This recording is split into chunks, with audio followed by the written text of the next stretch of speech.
I'm your host, Anthony Tank Mansfield. Who with me today is Lauren Bishop. And Jeremy Foster, a.k.a. the Twilight Emporium. And this is What You Into.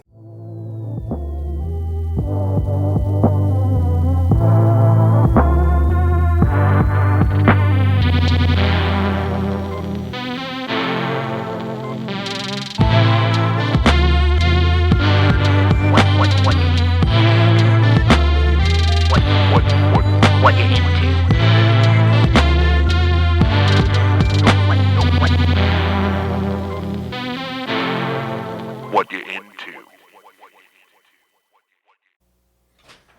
All right, listener, we're back. Not in the basement today. Instead, it's an away game. An exciting away game, too, because I'm visiting my hometown for the holidays. My wife, Lauren Bishop, is with me. Hey. And friend of the show, friend with the show, Jeremy Foster, a.k.a. the Twilight Emporium, is here in his apartment that we're visiting. Dude, how you doing? Yeah, I'm wonderful. How are you? Good, man. Good to see you. How you been?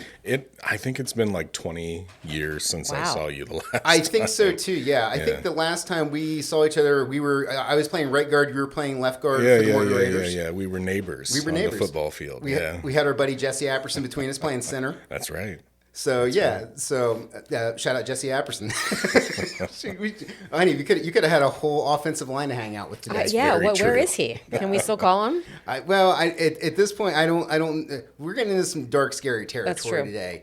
It might not be for the faint. This is not about the Morgan Raiders. Yeah, no. I think Jesse, you are a preacher. He's a preacher now. If you're listening, he's a preacher now. So that would be a really interesting addition to this particular episode. We might be crossing the streams if we bring him in.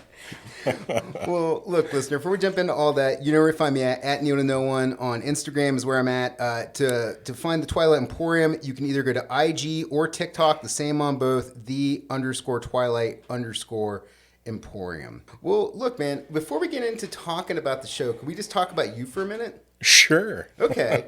So like you said, like you grew up here like I did.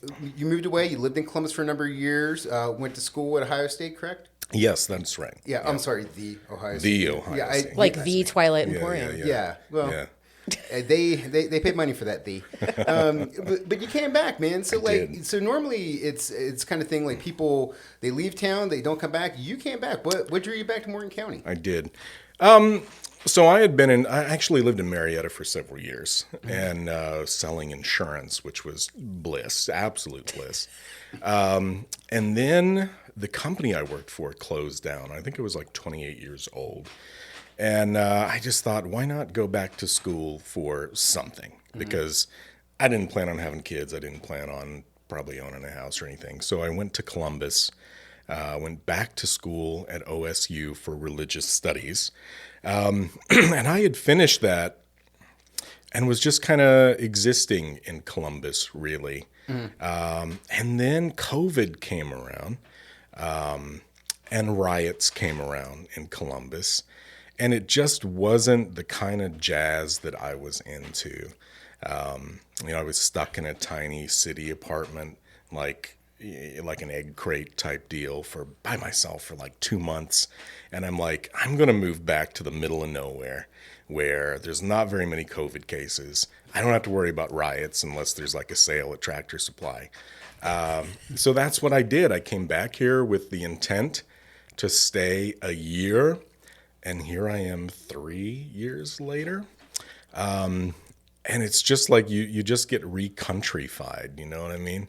And it's just something that it's hard to go back to the city once you've gotten used to country life again, like small town life. The whole thing of like never worrying about traffic is such a highlight of living in rural areas. Yeah. Where you're like, there's nothing's really ever busy. You don't really need a reservation. You just kind of pop in, go as you want. Yeah. Things are pretty cheap. Yeah. Traffic and crime too. Like there's not a lot here. Really. For people who don't know, could you guys just explain a little bit about McConnellsville? Because we all, like, I know it pretty well at this point, but just how big is it? Like, what? Just describe it for people. A few thousand people. There's 1,700 in McConnellsville. Yeah. Malta, I don't really know about. But yeah. This is the biggest town in the whole County. And we're in Southeast Ohio, Southeast Ohio. We're in Appalachia. like yeah. an hour and a half from Columbus, right?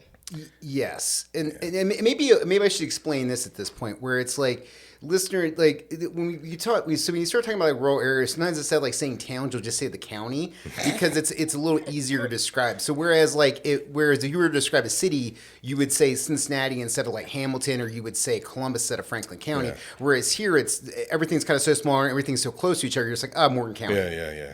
Yeah, or MoCo's become the new. That's the Right. new slang. The new slang. but there's McConnellsville is the biggest town. Then there's Stockport, Pennsville, Chester Hill. There's like all these little pockets that exist, even further out in like smaller rural areas. And this is the only town with traffic lights. And I think. Is it really? Yeah, I think. How there's many only, traffic lights does it have? I think there's only 5, if I'm not mistaken. Yeah, and they're all in the main drag. Yeah.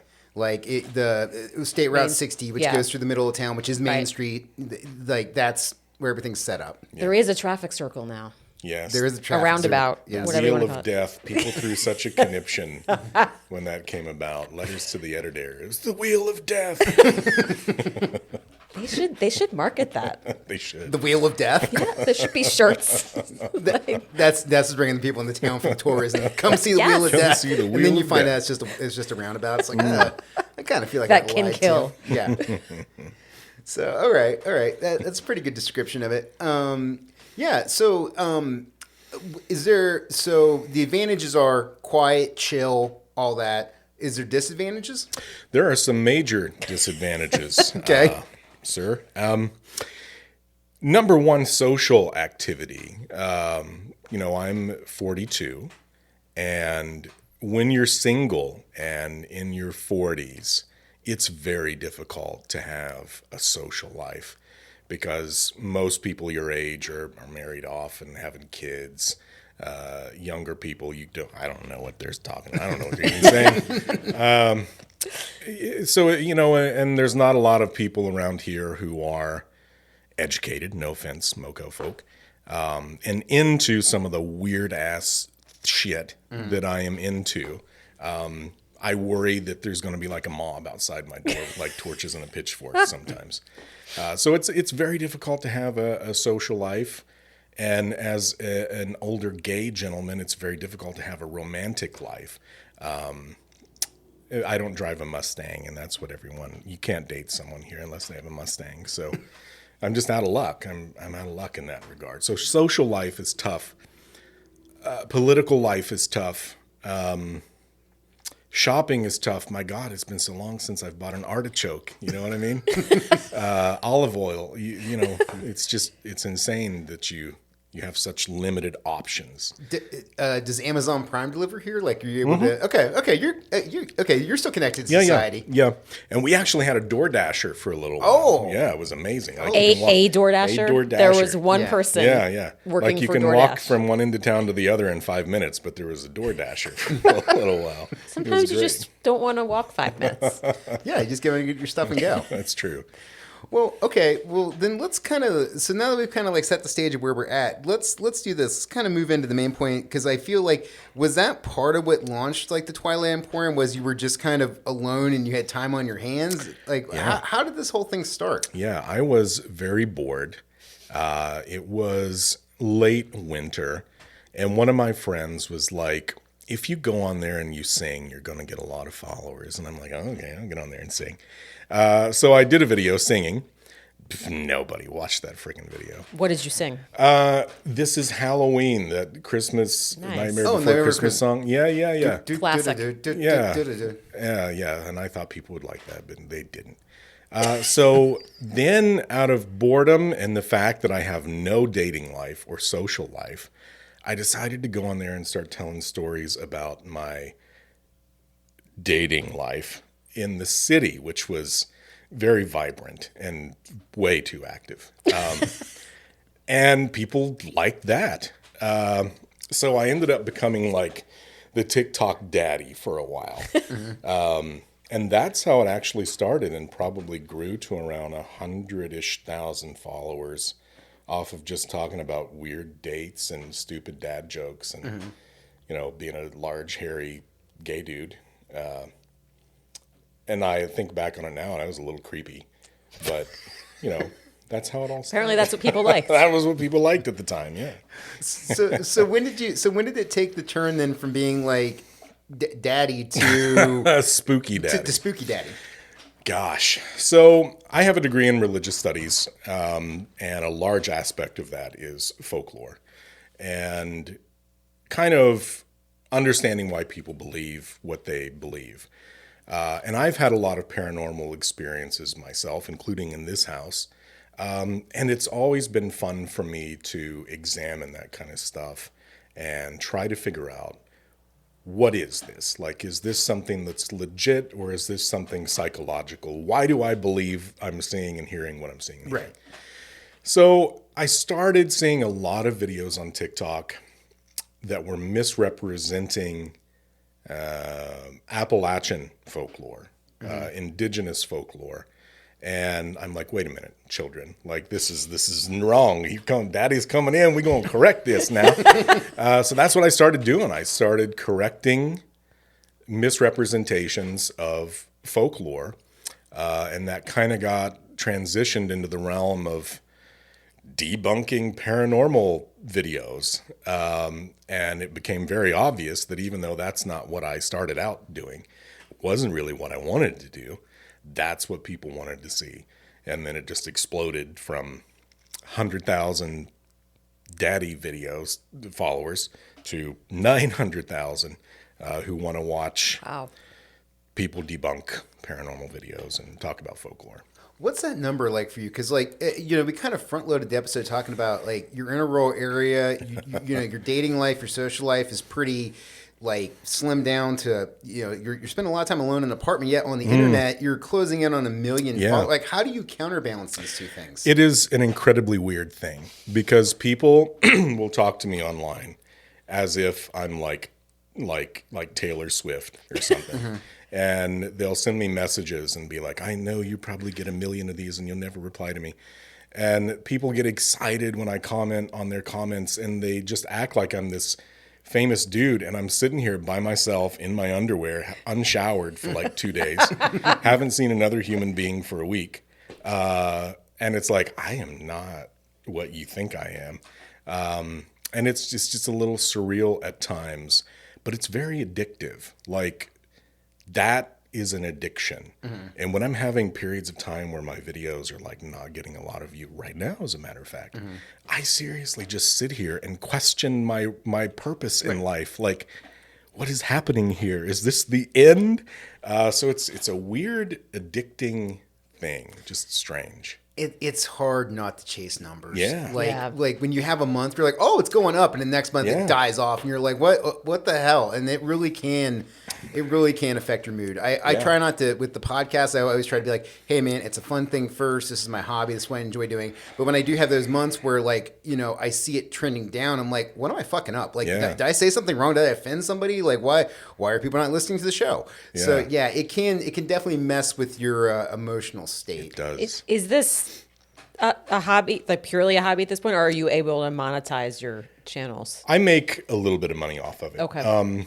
I've fluctuated. So TikTok is where I have most of my followers. Yeah. And it's kind of a weird thing trying to figure out the TikTok algorithm. I'm sure. And a lot of people have found that when they turn off their monetization from TikTok, they get way more views and follows because they don't have to pay you as much. Right. So I've gone back and forth between chasing those numbers and then like, do I want to have some extra cash this month?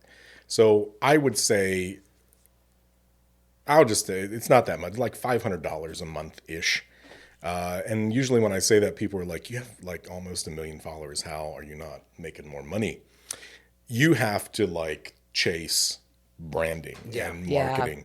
And I just don't like to do that because what do I sell in a video where I'm talking about a skinwalker in someone's backyard?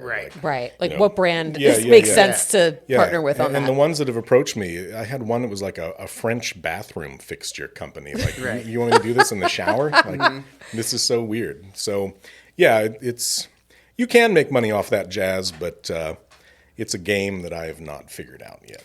Yeah, I'm with you in that. I've had a few people ask me about like why I don't have advertisers for the show or sponsor. I'm like, dude, because I don't want to be like Alex Jones, be like, go come out here and buy bone broth. Like, it's just like, what are we doing? Yeah. I don't. It makes you feel like a sellout a little bit. Yeah, especially if it's something like I don't believe in. If it's something where I'm like, I don't really use this, like, I'm like, okay, like I'm trying to push this thing that I don't really have a belief in. Yeah. I feel weird. Yeah. And TikTok right now really wants you to sell those extra long-handled brushes and grow your own mushroom stuff. Really? That's the move right now on TikTok? That's the thing for me anyway that pops up on my feed. And it's like, I don't want to sell your damn brush. Like, but that's what they want you to do to get views, I guess.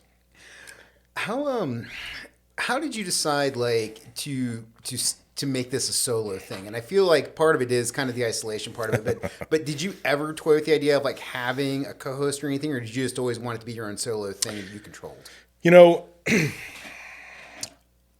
I think a lot of what makes my content appealing to people is my aesthetic, and of course my voice. So it's difficult to find people that match my kind of aesthetic in the way that I do my videos. I do have a friend named Tyson who has a TikTok channel. We do similar content. He does like true crime stuff. And we were actually going to start a podcast together for a while, but that thing called life crept in, and it happens. Yeah, we just never did it. But it's mainly just difficult because it's hard to find people that match your aesthetic as a creepy old dude that does weird lighting, and talks like Vincent Price, slightly manlier. Your voice is amazing. Have you done any voice acting type of work? No, I think you should. Thank you. And I wish if I could go back in time and I wasn't such a introverted, shy freak, that is what I would have done. And I keep hoping, I just keep hoping for this magic moment when someone is like, we want you to come work for our studio. And there was actually a video I did where, I don't know if you're anime fans or not, but there's a character from Naruto named Madara, and his voice is very deep and kind of creepy. And I did a video imitating Madara, and the guy that actually voices Madara watched that video. And there were people commenting, and they're like, "You're so much better than him." And this dude, like he got offended by it, and he was like in the comments, like, "Oh, really? I see how it is." Blah blah blah. Oh no! But he was very impressed. Threatened. Yeah, but he was impressed by it, and I kept hoping, like, "Please, man, like, please." Yeah. But it didn't happen. But maybe someday, before I'm too old to. You're never too stand. I really do like the way the Twilight Emporium is set up, because it does feel like the way you shoot it, it really does feel like you're directly talking to the people that are watching it. Like I definitely get that vibe where I'm like, oh, cool, we're kind of having like a one-on-one convo right now. I'm not really saying anything, but I'm watching and listening and enjoying it. And I think trying to do that with like another person, I don't think it would be the same vibe. It would be difficult. Yeah. I think you could pull it off. Gosh, I wish I could remember his name. People say I sound like him all the time. He's like a gamer. God, I can't remember his name. Anyway, he did a thing where it was a similar theme with like the Memento Mori deal, wearing like white on one side and black on the other. And it was like a duo thing. And you can do it, but it's tough. Plus, it's a little cringe at times. And who wants to be cringe with me, you know what I mean? Yeah, when you have to drag somebody else into, be like, all right, look, I got this idea. And come on, jump on board. Do you, how do you set like releasing content? Like, do you have like a spreadsheet where you plan what you're going to do and then like the dates in which it's going to be released, or is it a little bit more freeform? I am the most unorganized person. Okay. I do not. Essentially what I do is look online, see what the best time to put something on TikTok for that day is, spend about 10 minutes making a video and whip that shit out there. And that's why I don't do YouTube at the moment, because YouTube is so involved and I am lazy. Yeah. Like I am super lazy about this, and TikTok lets me be lazy. So that's why I do it on there. I think there is something to be said about that, with the fact that like TikTok does make it easy for anybody to pick Yeah. up and go, and like you don't have to think about like video editing stuff. yeah. They've really made it to be like, no, it's kind of the same way like Canva, what it's done for like Photoshop or Illustrator, where it's like, look, is it on the same level in terms of stuff you can do with it? No, but can you still make really good shit Yeah. that that you can put out there? Absolutely, 100%. Yeah, in a very short time too. Yeah. I mean, I would say I don't spend more than 15 minutes on the overwhelming majority of the videos that I make. Also, I think in some cases the less polished it is, not that yours aren't polished, because they are, but like the more relatable and believable it is. You are absolutely correct. And probably the video I have that has the most views, I think it has like 8 million at the moment, I literally made in 5 minutes. It was off center. I just threw some clothes on. I don't even think I shaved my head or anything, and threw it out there thinking, oh, this is going to get like a couple hundred views. And then 8 million later. Wow. Just And popped. yeah. And What it's was like, that one about? It's a stupid freaking deer that was walking around in circles, and people were like, ooh, skinwalker. No, like had chronic wasting disease or something. Oh, poor deer. It was tragic, but people loved it for some reason. I don't know why. How do you approach researching all this stuff? Golly, so their religious studies degree is absolutely worthless unless you want to be the most intelligent barista at Starbucks.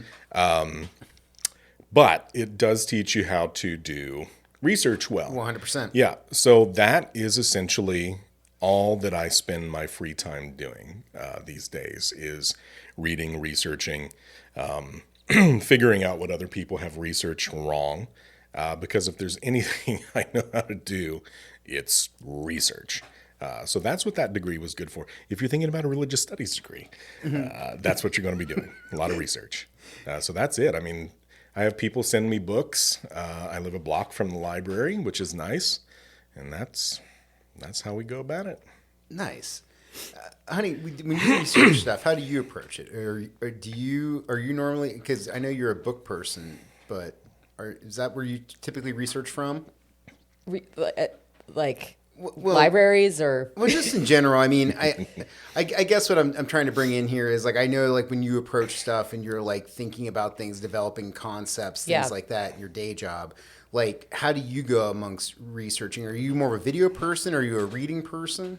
probably both at this point. I mean, I have a journalism background, so I always did a pretty deep dive on anything I was writing about, and I still do that now, even though I work in marketing and advertising now. Like if a new client comes to us, I'm gonna find out whatever I can about them before we get to the point where we're coming up with concepts and pitching ideas. Like I want to know anything and everything about it, even if 90% of it ends up not being relevant. I want to know as much as possible. Yeah, so I totally get that. Reading is one of my worst forms of learning and retention. I'm a watcher and I'm a doer. So if you let me watch the process in a video, or if you let me do it with my hands, I'm good. If I read it, I got to reread it multiple times. The other thing with me in reading is when I do take notes, everything is very much in like total shorthand. Like this is the command for this.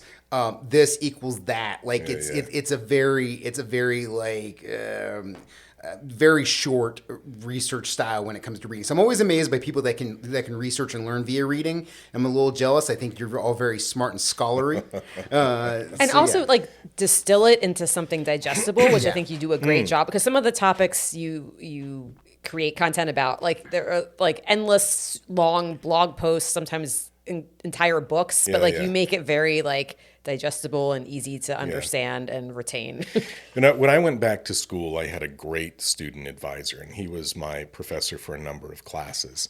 And he loved to have you present just anything and everything that you've read in front of class. That was his thing. And I loved it. Yeah. Like I loved to whip out crazy PowerPoint presentations and get up there and listen to myself talk in front of all the little 20-year-old kiddos.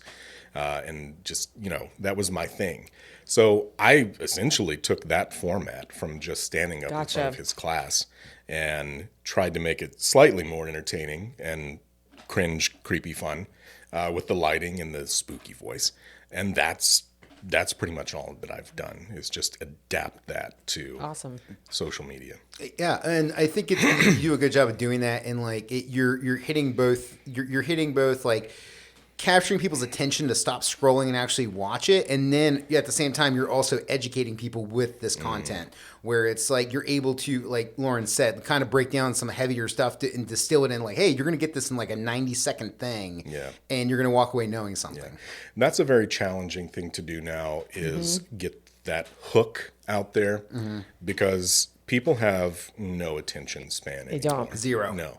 And if you can't say something to make them stay with you for 30 seconds, You've lost they're them. not going to watch. Yep. Yeah. Yeah, I get a little, I go back and forth on that because part of me is like, am I being an old man here where I'm just like, okay, not everything can be entertaining all the time. But on the flip side of it, I'm like, well, yeah, but at the same time, like, if you're not getting something that hooks people in, then they are going to go past it just because the world we live in now, where you can just swipe, and just get something that gets you. Yeah. Yeah, I don't know if it's good for mankind or not over time. The ability to like have that constant dopamine drip seems like it's got to wear you out at some point. I actually don't think that it is. And I'll be very honest with you. 900, well, almost 900. I think we're like 896,000 or something. If they ban TikTok tomorrow, I would not cry about it. I would not have a problem. No, I really would not. And it's because I find not only myself, but everyone that I know, our faces are just planted in our phones 100%. Constantly. Yep. No matter the age group. Yeah. Like I was blown away. I'm always blown away at my parents. Sorry if you listen to this, parents, but you're addicted to technology. Their faces are planted in it all day long. Yeah. And the amount of misinformation and disinformation that is spread in an instant Yes. on apps like TikTok is insane. And that's something that I see a lot because I also do a lot of debunking conspiracy theories. So when you debunk that stuff, the algorithm thinks you want to see that. Yes. So my For You page is a lot of really crazy people sharing a lot of really crazy ideas. But if you look at the comments, it is frightening. Yes. How many people Are falling buy for it. buy into what they're saying. And as much as I think it's enjoyable and a good tool for sharing educational or a good educational opportunity, it has the potential to do extreme damage, I think. Yeah, the algorithm in social media sites is interesting on one level, terrifying on another, because it does have that thing where it's just like, hey, do you like this? I can show you more of this. And it really does do a good job of like curating this thing where it's very individual. Like what I get on my phone doesn't look like what you get on your phone, Right. doesn't look like what you get on your phone, you know? And it's a totally different world for each of us. And that's sometimes good and sometimes really bad. Yeah. Because, and especially what you're talking about, where like if you do go down a path where it's like, hey, I'm kind of interested in this, you can really slide down a rabbit hole of just total disinformation that you can't crawl your way back out of. Yeah. I have actually been accused of being a psyop, like a CIA cleanup man for people that claim to have seen giants. And Not many people can say that. Not many people can say that, and the ones that claim to have said, or the ones that do say it, have not either. I got a giant guy, a dude that tattoos people using giants. I'm All like, right. hell yeah, dude. Really? Yeah, it was. All right, It was. you're gonna have to tell me about this. It was an interesting session of getting tattooed. I was like, giant talk. Here we go. But this is becoming. This is like a religious belief for some people. Yeah. Really? Yeah. Yeah. Yeah, and it's scary. You know, when people come at me and they're like, "You're a Fed. You killed this guy. You're a CIA agent," and I'm sitting here like, "You believe that you saw a giant? You think I killed a man because he saw a giant? Like, how That's detached from reality can you possibly be?" But they're perfectly normal people. Yes. And it's crazy. It is interesting when like you meet somebody that you think is like a pretty normal everyday person, and then they hit you with some super wackadoo shit, and you're just like, whoa, where'd that come from? I remember I was like just out of college. I was working overnights at Target. I was working with this dude named Joe. Joe was like a very normal guy. He was working nights because he had a family, and he was going to school by day to be a dentist. And it's like, all right, very admirable, cool, you're doing your thing. And one night we're just sitting there talking. He's like, yeah, you know dinosaurs are fake, right? And I'm like, what? And he's like, yeah, he's like, those paleontologists, he's like, they're just people that are burying fake bones so that they can try to disprove God. And I'm like, Yep. wait, what? Was this just apropos of nothing? Yeah, He he just decided one night to tell us that dinosaurs aren't real and that all paleontologists are frauds. Yep. And they're just replanting these bones in the ground to get money. all right. Yeah. So don't believe, or archaeologists don't believe any of them. So yeah, and it was just like a thing where it's just like, dude, like you're not dumb. Yeah. Like you're going to school to be a dentist. Wow. We've had countless other conversations where you're a pretty normal, legit guy, Yep. and then every once in a while you just get a curveball thrown at you. You're like, oh, what's this? Yeah. And it's the same thing that you're talking about with the algorithm. It creates echo chambers for Yes. people. And they exist in this little bubble of their own reality with only other people who agree with what they're saying and thinking. Yes. And it just creates this groupthink echo chamber where people lose touch of the fact that what they're saying and thinking is not normal. Right. And it just spreads and spreads, and they just, gosh, I see it all the time. It's nuts. Yeah, I feel like the pendulum has swung from one extreme to the other because there was like that time in the 60s and 70s where it's like you had like NBC, CBS, ABC. That was the news. That's where you got your information. Everybody was on the same page. You had like the New York Times and the Washington Post. And now fast forward to today where it's like you can get your information source from anywhere, but it's like how do you verify what is legit, what's not? You know, what is somebody's opinion versus what's real? Right. And that's both in traditional media across the board and also now in what you can find online. Yeah. Yeah. And this is why I think, I never like to think that people who have an education are better than anybody else. I don't like that elitist attitude that I'm educated, you're uneducated, I'm better than you. However, a high school education, in my opinion, does not do enough to prepare people to understand what is and is not a credible source. Right. And that's something that, in my opinion, should be as important today as mathematics and sciences and anything else. Some sort of critical thinking Yeah. class. And Absolutely. and that's what I was getting ready to jump in with was like I think that for me that was the difference between K through 12 and college was in college we did talk about critical thinking. I'd never had talked about critical thinking in K through 12. No. Everything was just very fact based. Like this is the thing, this is the answer. There's not a lot of why is this happening. It's like 2 + 2 = 4. The North beat the South in the Civil War, and H2O is water. You know, but there's never a thing like, well, why do we make water? Right. You know? Right. Yeah. Like in college, I took a class called critical journalism, Yeah. and it was life changing. Like not just in terms of the profession that I chose to go into, but just in terms of everything, just how I like interacted with the world. Yeah. So, And it's just a shame that so many people lack that ability. And again, it's folks like the gal sitting next to you in the cubicle at work that is very intelligent and seemingly normal, but then the next minute she's talking about how the earth is flat. Right. Like it's nothing. Well, and I think that too also gets into like the cult of personality thing where you have somebody that's very charismatic. It's selling you on an idea. You're like, oh, well, they obviously know what they're talking about because they're cool. I like them. Yeah. So have you ever had a moment where you had a follower like whose mind you managed to change because of something you debunked or like I imagine you get a lot of like angry comments too, but Yeah, probably. And I really couldn't name a specific one because I have a lot of them, actually. Okay.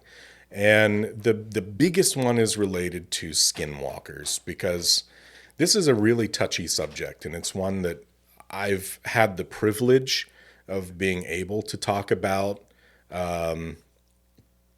without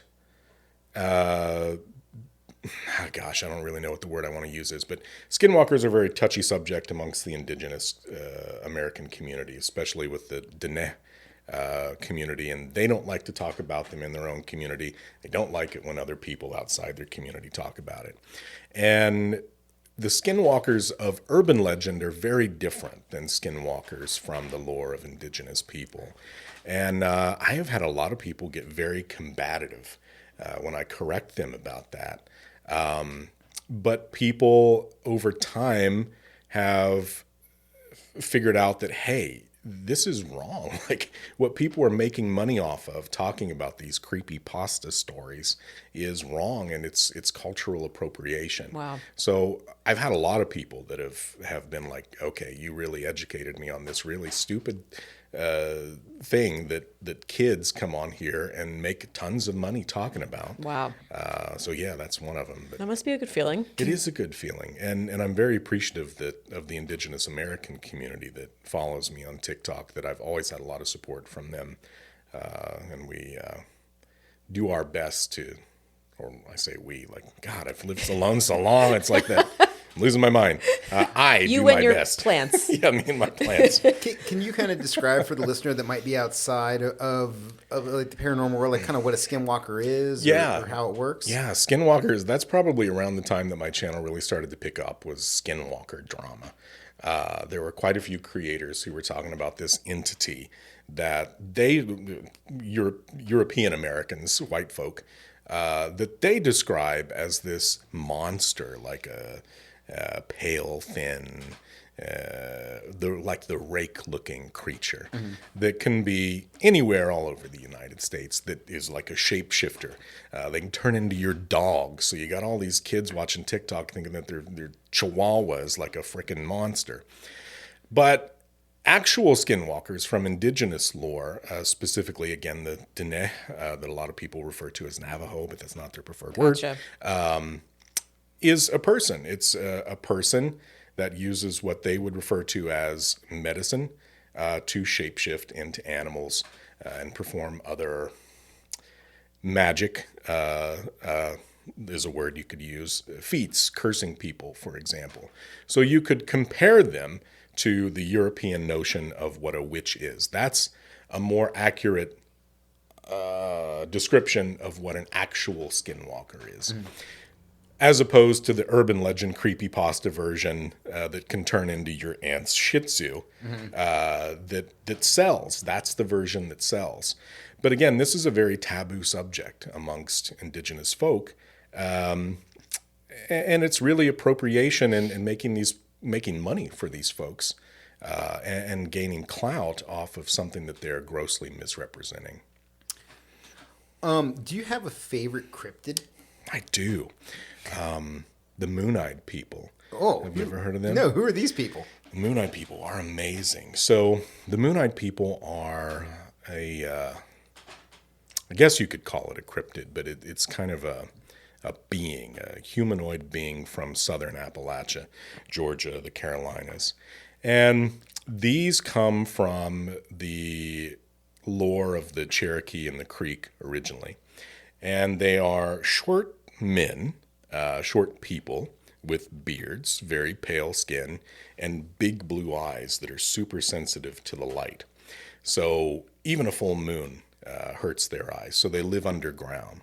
And these were essentially kind of a little people lore that was likely used to explain mounds from the Mississippian culture that existed in places like Georgia and so on before the Cherokee and the Creek got there. But I find it to be fascinating because it's lore that's been adopted by multiple communities. It's part of Cherokee lore, but when Europeans came here and they heard about these little white men with beards who lived underground, their first assumption was going back to a story from the 17th century in England about a 13th century, I believe, Welsh prince named Prince Madoc, who supposedly sailed to what they called at the time the New World. So they immediately said, these must have been Welshmen who came here in the 13th century. And And eventually the Creek and the Cherokee drove them north. Supposedly, according to the European version, they mingled with the Mandan people. And supposedly there was a guy that used to paint the Mandan people and lived with them for a while who claimed they spoke Welsh. So none of that has been proven.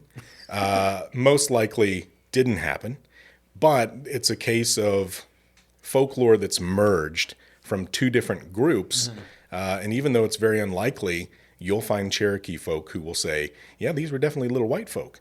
So it's an interesting bit of lore. Yeah, it's super cool. And I like that you are constantly looking at lore in Appalachia. That that's kind of your focus is like within the area. One of the things that I picked up on was I was watching your top 3 Appalachian or top 3 Ohio cryptids, and you talked about the Grassman of Ohio. I'm a big Bigfoot guy myself. I enjoy him. Do you think that Bigfoot is real? This is another touchy subject. So I consider myself to be a skeptical. I don't like to say belief. I don't like to say I believe in anything, but I'm a skeptic who accepts the possibility of the paranormal. That makes sense. That's kind of where I'm at. I'm cryptid agnostic, but damn, I really hope this is real. Yeah. Because for me, it's the thing where it's just like the idea of Bigfoot has existed in so many different parts of America, and there's so many different names for it. I'm like, there's got to be something, right? And this is also part of indigenous American belief systems. Of course, it varies from people to people, but in some cases, this is more like a spiritual entity. So I'm not going to say the beings from your spiritual belief system don't exist. Right. That's not for me to say, and it's not appropriate for me to say. That said, I think the overwhelming majority of Bigfoot sightings are not Bigfoot. It's either pareidolia or someone in a suit or someone that has, intentionally filmed something that looks like Bigfoot. What's pareidolia? Pareidolia is the mind's tendency to recognize patterns where patterns don't exist. So if you go in my bathroom and you look at my towel rack, it looks like a little face, right? But it's a towel rack. It's not a face. Gotcha. So if you go out in the woods and you see like a tree that's been struck by lightning, it might look like a spooky man in a black cloak. So that, in my opinion, accounts for many, if not most, of paranormal encounters. So yeah, I'm not going to say it doesn't exist, but I don't think that most of Bigfoot encounters are a thing.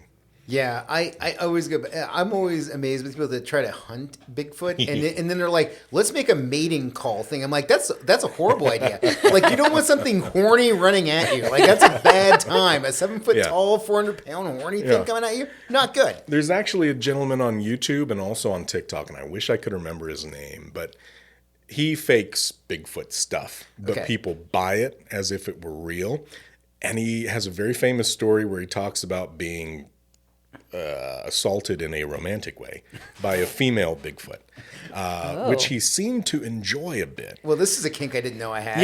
Yeah. So I wish I could remember his name. I'll maybe message to you if I can, but there are some people out there who definitely share some interesting stories. Is it the Zapruder film? Is that the one with shit? That's the JFK. Yeah, that was gonna say it's either JFK or there's I don't think Bigfoot was involved. No, maybe. but there is the famous Bigfoot video where it's shaky and now they've like stabilized it and stuff and like punched it to 4K. Yeah. The guy in the suit and all that. Yeah. No, that's not the same one. And I wish I could remember the name of that film. But about that same film that I found interesting, something I never knew, is that that's actually a female Bigfoot. Really? Yeah, if you look close at it, it does have the breastises. Wow. It has some teats. Yeah, and I find that to be incredibly interesting because if it is someone in a suit... They made the decision. Yeah, they made a decision. That was a conscious choice. Yeah, to make it female. Earl, put some tits on this thing. Yeah, I just think that's interesting because this is two guys. Right. So why did they make that choice? I think we may get back into Bigfoot kinks. All right. So you talked about paranormal stuff earlier. You said you had some paranormal stuff happen here. How do you feel about ghosts? Ghosts? Oh, boy. Man. I'll be real honest with you. When I first started all this jazz, I was more likely to say I absolutely 100% believe that ghosts are a thing. Over time, that has diminished a bit. And living in this house is part of the reason that it has diminished a bit. Because when I first moved in here, this place was wild. And I actually questioned whether or not I should have moved in here.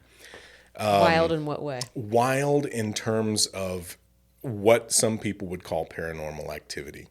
There was so I have a neighbor living downstairs, right? In this house, no insulation. You've probably already heard a little bit of creaking going on. So anything that moves in here, if there's a spider that walks across my floor, I can hear it. There was no one here but me, and doors shutting, people walking around, shadows walking around. Like I would actually see shadows in the shape of people walking around, and I'm fully conscious. I had a woman sticking out of my door one time from like her waist up with her mouth open, and I'm standing there with tea in my hand. I've been pinched, I've been punched, just insanity. But when I look at each event when it happened, I think about the fact that, number one, this place is old as dirt. I think it's like maybe 180-ish. Wow. It looks creepy from the outside. It looks like Dracula's townhouse. So when I moved in here by myself, with no one in this place, was I psychologically conditioning myself to assume that every noise and every shadow and everything was something paranormal? Right. Was I dealing with stress, anxiety, insomnia? Yes. Could this have been hypnopompic or hypnagogic hallucinations because I'm tired? Yes. Everything I've experienced in this place, as crazy as it may be, does have an alternate explanation. Right. So even though the things I've encountered here are nuts, I still can't rule out something psychological. Right. Where I do fall into the realm of belief a bit more is when multiple people encounter something, the same thing that can't be explained. And that has happened here with children. There are little girl ghosts apparently here that multiple people have seen, didn't communicate with each other, weren't around each other at the time. So how do you explain something like that? And that's where I'm more prone to say, okay, maybe there is something to this, because different people who have never communicated with each other, don't even know each other, are having the exact same experience. Interesting. Yeah, I think that is always a thing that I go back and forth on too, where I'm like, I want to believe, but at the same time, it's like, there's a thing that could explain this. But then you run into the thing where like people have accounts of stuff, and it's like, all right, shit. Like, how is everybody like having the same touch point? Yeah. Honey, you don't believe in shit. I really don't. Yeah, and this kind of goes back to that critical journalism class I was talking about earlier, and learning about like Occam's razor, and like there usually is like a reasonable explanation for most things, even though you might not fully understand it or be aware of like what the reason is. Like it usually exists. So that kind of caused me to not believe in ghosts or really any paranormal. But I really loved your explanation of like, I'm open to being wrong. But it would take a lot of proof. I'd love to be wrong. And a lot of people who come on my channel and they see one of my debunking videos, they automatically assume that I'm a hardcore skeptic that isn't willing to accept any of this stuff. I would love for someone to show me something that I would look at and go, damn, I have no explanation for this. I've never seen anything that doesn't have an alternate explanation. Right. Yeah, and I'm with you too on the whole thing of like living alone and just like, is this my mind's? Because like I remember when I first moved to Cincinnati in like '08, I had my first apartment for the first time ever I was living alone, and man, that was just such a weird thing. Like I noticed I could hear everything at night. That was also a really old place. Yeah, and it was also very creepy. It was like a weird building, and everything about it was just off. And so you just kind of become like hyper, like, well, what's that? Yeah. Well, and and then in the night you're like, okay, was that something or was that not something? Right. I'm not sure. Yeah. It feels weird, and you're just in. Then you start having that conversation in your head of, oh, it could be. Yeah. Right. Yeah. And you can turn, I could turn, and I have probably turned every experience that I've had, whether in this house or other house, into a spooky story that scares the shit out of people. Mm-hmm. But at the same time, I feel bad about doing that because I always want to add the caveat. I hadn't slept for 2 days. Right. This could have been an auditory or visual hallucination. Like I always ruin the good scare by being a critical thinker. Mm-hmm. I need to stop doing that. I'd probably make more money. Yeah, there you go. Yeah. Erase that part out. Keep everything else in. Yeah. All right, we talked cryptids. We've talked ghosts, skinwalkers. How about UFOs?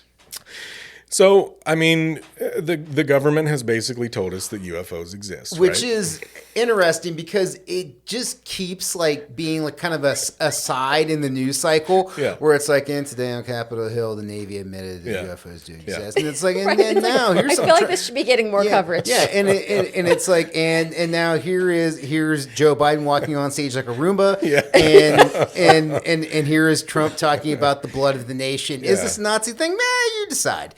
Yeah. I think people have just become so disenchanted with modern living that nobody really gives a shit. Like this was just something everyone expected to happen, and until they're beaming children up from school playgrounds, no one's going to care. I don't so I am absolutely open to the likelihood that life exists elsewhere. That's where I'm at. Yeah. I'm, again, agnostic on this, where I'm like, looking at the solar system, looking at multiple planets, I gotta believe there's something's alive out there somewhere. Yeah, it just might not be like our definition of life or life as we know it here on Earth. Right. Like it might be a totally different iteration of life, and I don't know if we can even comprehend all the possibilities there. And have they come here? That's the question. Right. That's the question that I don't think anyone has answered yet. Yeah, we got weird shit flying around. What is it? Nobody knows. It could be Right. a million different things. Right. Yeah. And the idea, too, of something like... Roswell. It's just like, does that exist, or was that just the advancement of the time, and now because there's no way the government, and especially the military-industrial complex, is going to show us the shit that they're working on today and just release that. I recently just saw a thing where it was either Lockheed Martin or Raytheon had produced this weird jet propelled Gatling or this gun thing that it had a little propulsion system underneath it could pop up, and then little guns would come out the size of it and shoot stuff. It's supposed to shoot down missiles, but this was something that was from 2005 they just never did anything with. But in 2023 they finally released the video. So it's all right, what else exists? If we know that stealth bombers exist, and that's declassified, what's classified? Right. Yeah. And if you don't keep up on that kind of stuff, even if it is out there, you're not going to know about it. I'll give you two very good examples. A while back, there was this craziness where people were claiming that aliens were attacking Peru, face stealer aliens or whatever.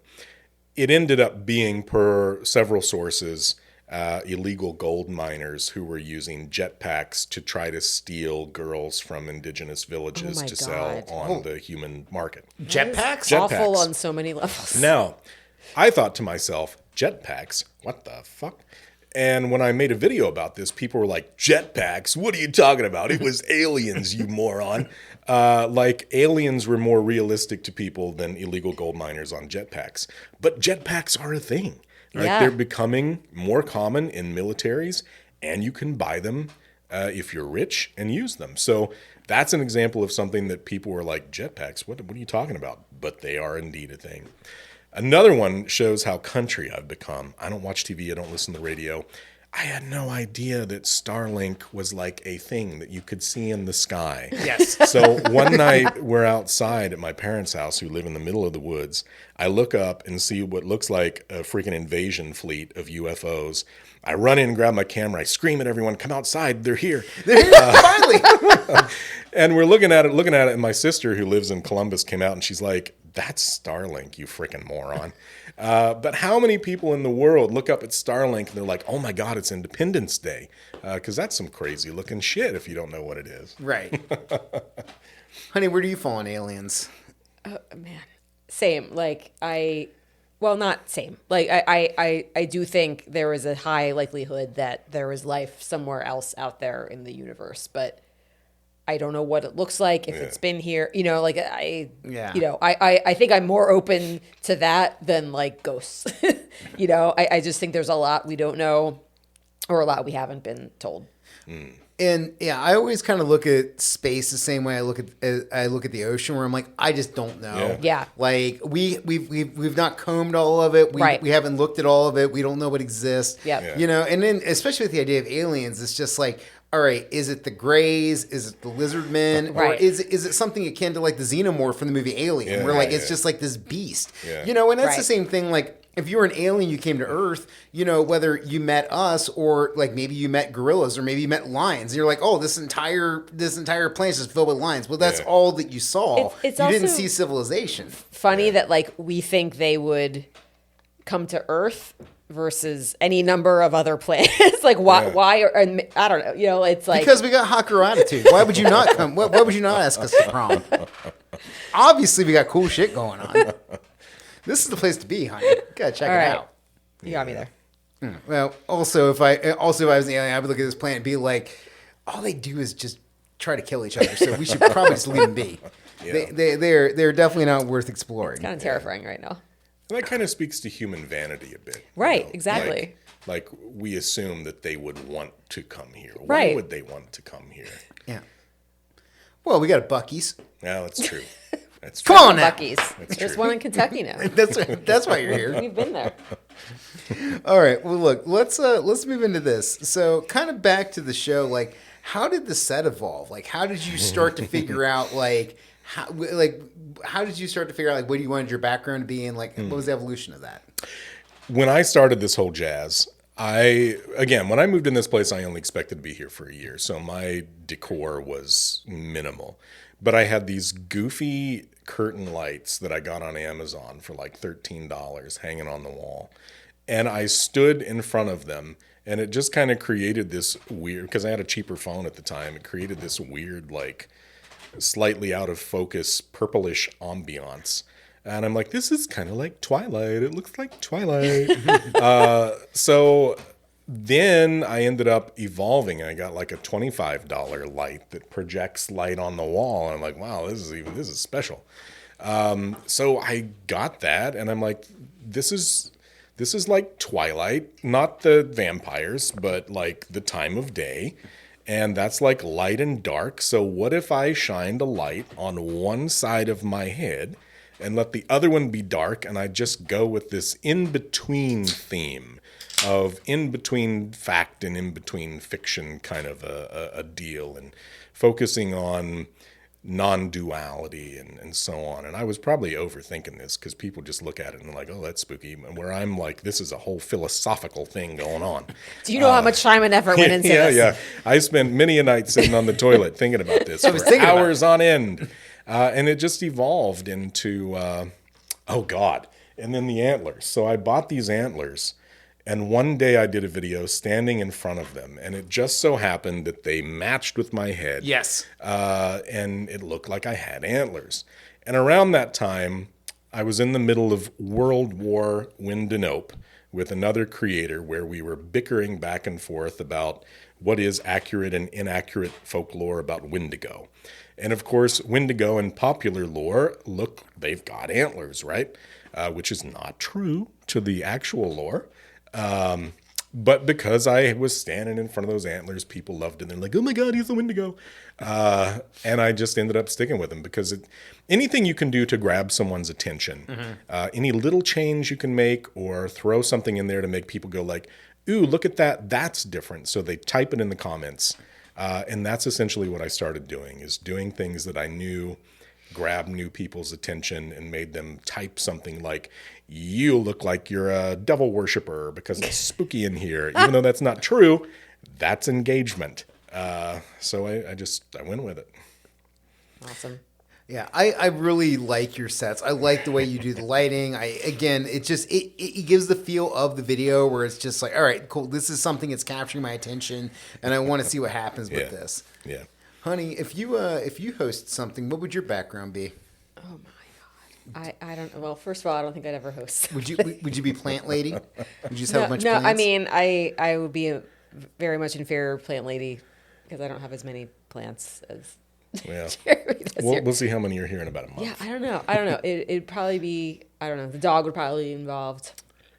Yeah, or it might be like outside. Like, there's better lighting outside anyway. Like, it might be something gardening related. I don't know. All right, The fair possibilities are endless. Yeah. Well, okay, you've brought up a few times throughout the show about like the idea of like the devil worshipping side of this. So like, Yeah. do you have interaction with people that like, okay, what's that like? It's nuts. You're talking about like very religious people? Not necessarily. So again, I get into the conspiracy realm every now and then because I don't know why I torture myself with it, but I do. And if you get into the whole QAnon, there's just a plethora of conspiracy theories right now that people love. Flat Earth, Hollow Earth. Yeah, and Yeah. all of them involve a cover-up by the global elite, who are, of course, Satanists. Of course. So because I come on TikTok and debunk this stuff, like, no, the Nephilim aren't real, or no, the earth is round, people are like, you must be one of the global elite, satanic, trying to cover this stuff up. And because I have kind of a darker theme and stand in front of antlers, because apparently Satan has antlers. Yes.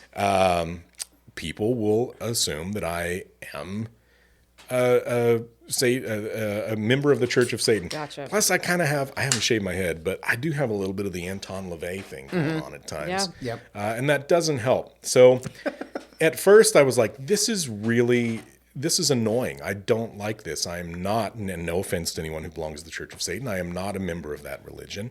But over time, I just let it go. And I'm like, you know what? I'm just going to play this up. And I would make videos where I used filters to make me look like Satan. And it's just like, yeah, I've had people call me, like actually say, you are Satan. And High it's just, praise. it's nuts. I love the idea that there's a McConnellsville, Ohio chapter of the global elite. That's true. Yeah, no, this is actually the center of it, where it all exists and it all goes down. Yeah, right here. Yeah. Yeah. And I do have, and you've probably noticed, a bit of again, religious studies is my thing. And I love religion and I love iconography.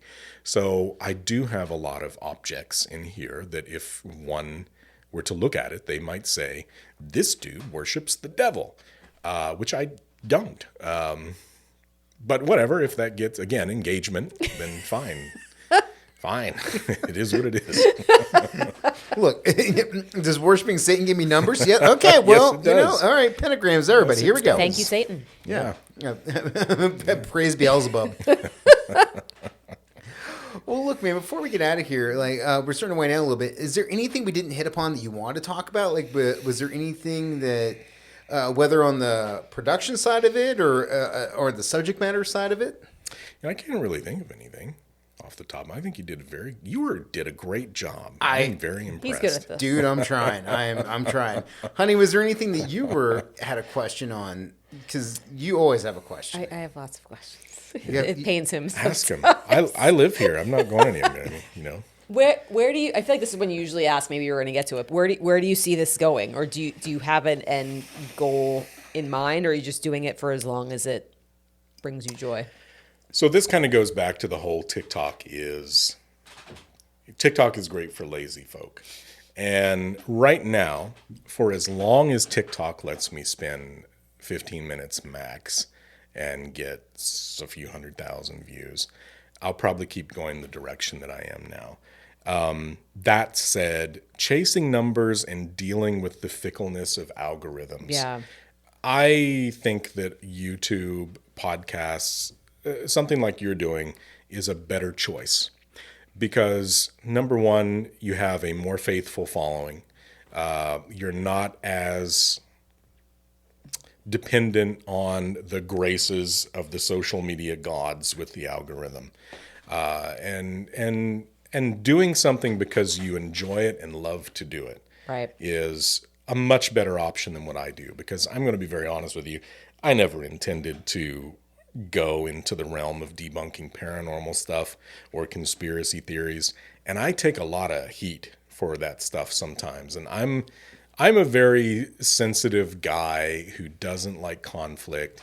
I worry about what people think about me, and I'm kind of a, I like to be kind and nice, and that's when people like think I'm Satan's. Like, I'm the nicest Satan ever.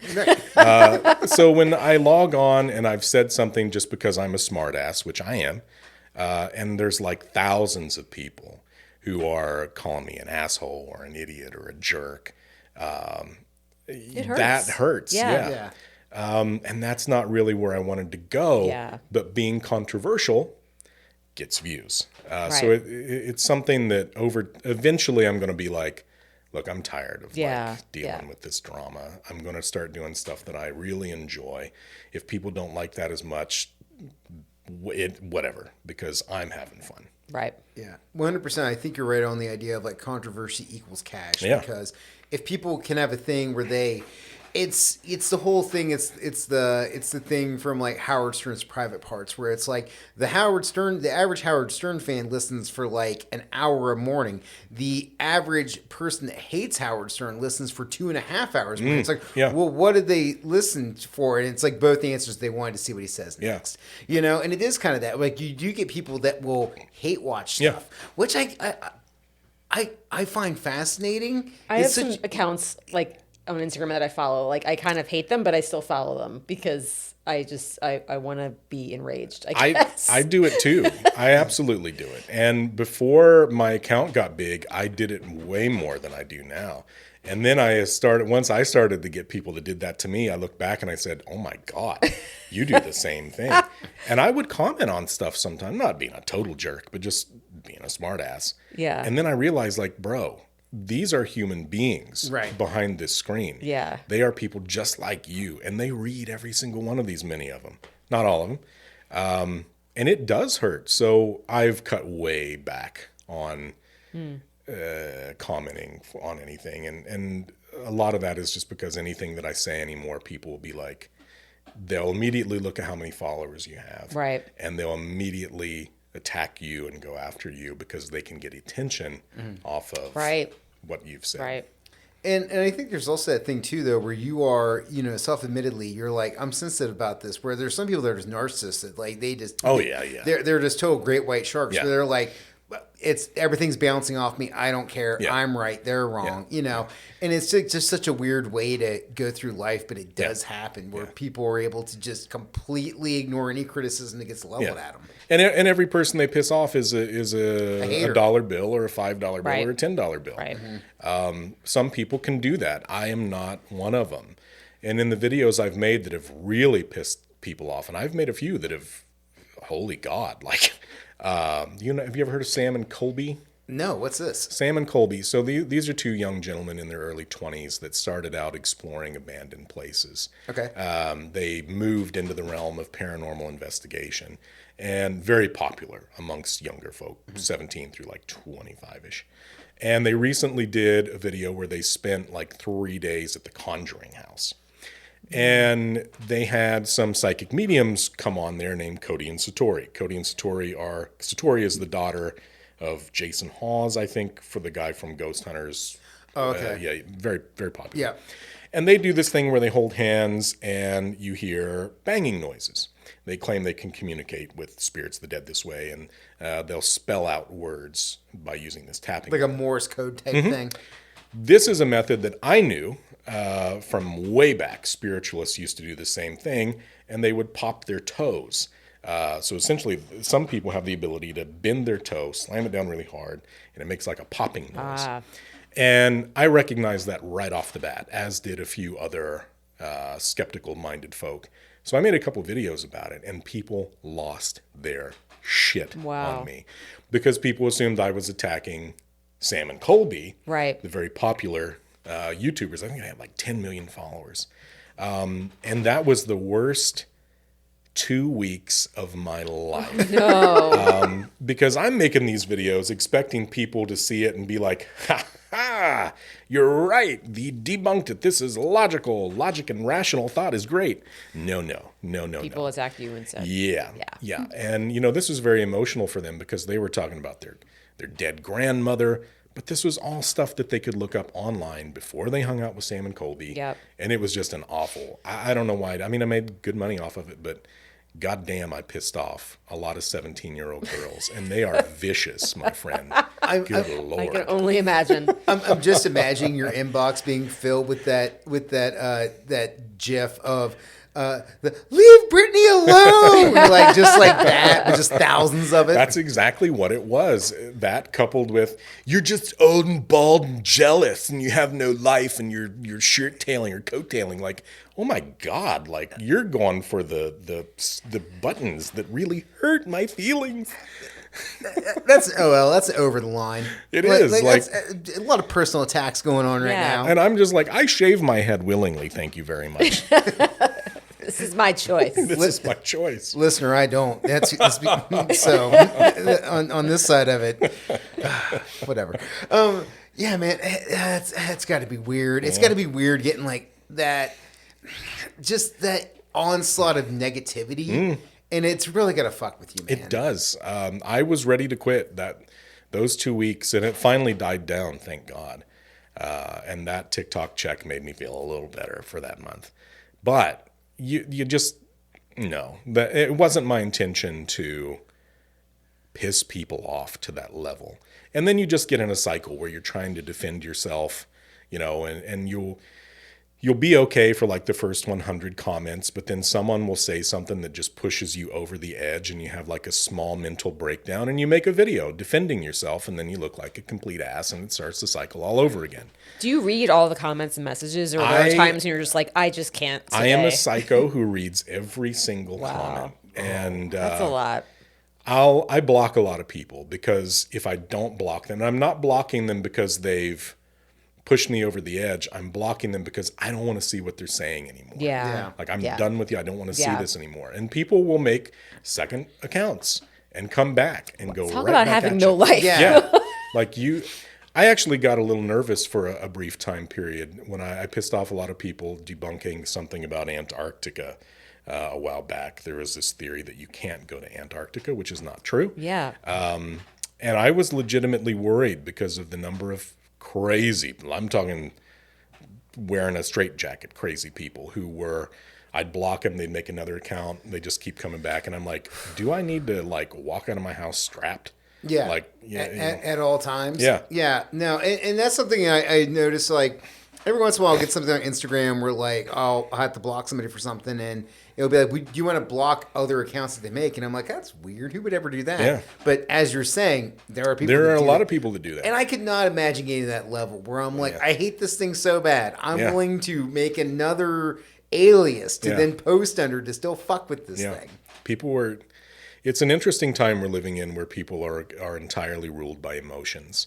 And I'm not immune to it, certainly. But I like to think that I'm a bit more rational than that. Mm-hmm. But there are definitely people who are not. And you see it all the time. Yeah. No, 100%. It's definitely a time of like emotionalism, tribalism. I'm right. My algorithm says I'm right. How could I be wrong? Yeah. Everything that's speaking to me says I'm on the right path here. Obviously, you're the asshole. Yeah. I'm the CIA Satanist. No. This is exactly what I'm taking away from this podcast. All those things. Yeah. Well, Lauren got her final question. My final question is, what do you want to explore next? Is there anything coming up that like you're really super into going down the rabbit hole of? I've lived in this town by myself so long. Probably getting laid would be the next thing on my agenda. Solid plan. Yeah. After that, I definitely do intend after the first of the year to move into YouTube a bit more. I don't give it out right now because I haven't posted forever. And also, audiobooks is another thing that I'd really like to do. I like that. I don't live stream a lot. People make a lot of money live streaming, and that's something I intend to do more because people ask me to do it all the time. And I'm just like, my job, my soul is gone by the end of the day, by the end of the workday, and I just want to sit here and stare at the wall and regret my life choices. What is your day job? Are I you at liberty to say? Well, I probably shouldn't, but it's Well, corporate. you don't have to. It's very corporate-y. Okay. There you go. Corporate stuff. Okay. We'll talk about later. Okay. Let's put it this way. Do you work? You're working remotely, I'm guessing. I do. Yes. All right. There we go. Yes, that is a blessing of my job, but I deal with a lot of problems, and when you're bombarded with negativity all day long, Yeah. it's a little rough. Yeah. So I don't live stream as much as I should, and I occasionally get on there. I get in my little Viking get up, because that's another thing I used to do with TikTok, is talk about history and Viking era stuff and historical reenactment. And I'll play my little Viking era lyre. And people were like, "You're an adult. Why are you dressed like this?" But people enjoy that kind of stuff. People are into that. Yeah. So that's another thing that I'll probably do more. Bro, Skyrim rules. Skyrim. Yeah. First of all, okay. Well, let's start there. Okay. Yeah. And when I die, it is my fervent desire that if there is an afterlife, that I wake up in Whiterun and just get to live Skyrim for real. That's like heaven for me. I really think that might be heaven right there. Yeah. Okay. So if your religion is Skyrim, my religion is Fallout. Oh, okay. So if I can just wake up in like New Vegas, I'm like, hell yeah, dude, In this a is great. post-apocalyptic Oh yeah. hellscape. Yeah, that's what I'm trying to. Sounds get like to. heaven. Do you hear that, Bethesda? Yeah. Please, Please. Starfield was not the jam it was supposed to be. All right. Well, look, let's wrap this thing up. Lauren, where can people find you online if they want to check you out? Instagram, just Lauren Bishop. Fair enough. Jeremy, where can people find the Twilight Emporium at? At _Twilight_Emporium on Instagram and TikTok.